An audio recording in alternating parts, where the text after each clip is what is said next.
এই যে আজকে আমি প্রিপেয়ার করব দুধ শুক্তো। তার মধ্যে একটা মশলা দিতে হবে। অ্যাট ফার্স্ট আমি সেই মশলাটাই বানিয়ে নিচ্ছি। এর মধ্যে দিয়েছি কিছুটা সর্ষে, কিছুটা রাঁধুনি, পোস্ত, একটা তেজপাতা আর একটু মৌরি দিয়ে এটা ভালোভাবে ভেজে নিতে হবে। এই যে মশলাটা ভেজে নিয়েছি শুকনো খোলায়। এবার এটাকে হচ্ছে একটা ডাস্ট করে নেব।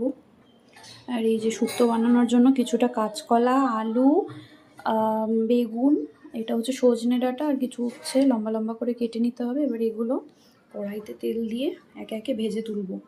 এই যে শুক্তোর সবজিগুলো সব ভেজে নিয়েছি। এবার কড়াইতে একটুখানি তেজপাতা, একটু হচ্ছে পাঁচফোড়ন আর একটু রাঁধুনি দিয়ে একটু নেড়ে চেড়ে তার মধ্যে এই যে এর মধ্যে সামান্য একটু আদা বাটা দিয়ে নিতে হবে।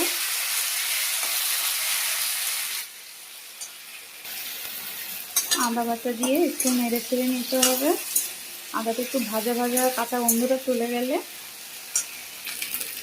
এই যে তার মধ্যে সব সবজিগুলো দিয়ে একটু নেড়ে চেড়ে নিতে হবে এরকম করে। এর মধ্যে আগে থেকে ভেজে রাখা সামান্য একটু শুকনো মশলা অ্যাড করে দিলাম।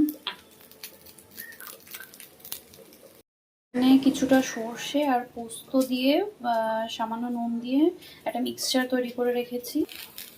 এবার এটা একটু ভাজা ভাজা হয়ে এলে এর মধ্যে এই মিক্সচারটা দিয়ে দেবো।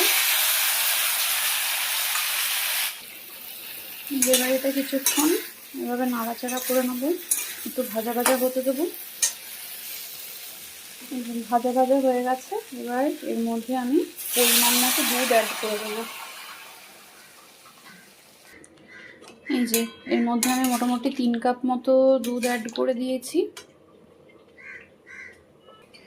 তারপর একে একে যে সবজিগুলো ছিল সবগুলো আমি এর মধ্যে অ্যাড করে দেবো।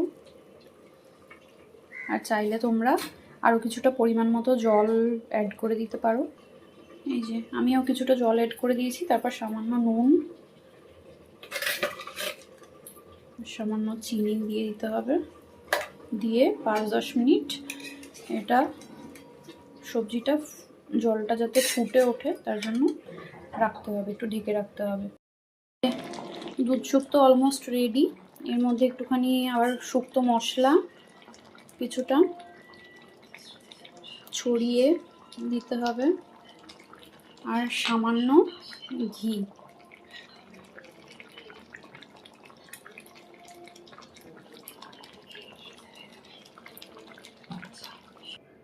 এই যে দুধ শুক্তো রেডি।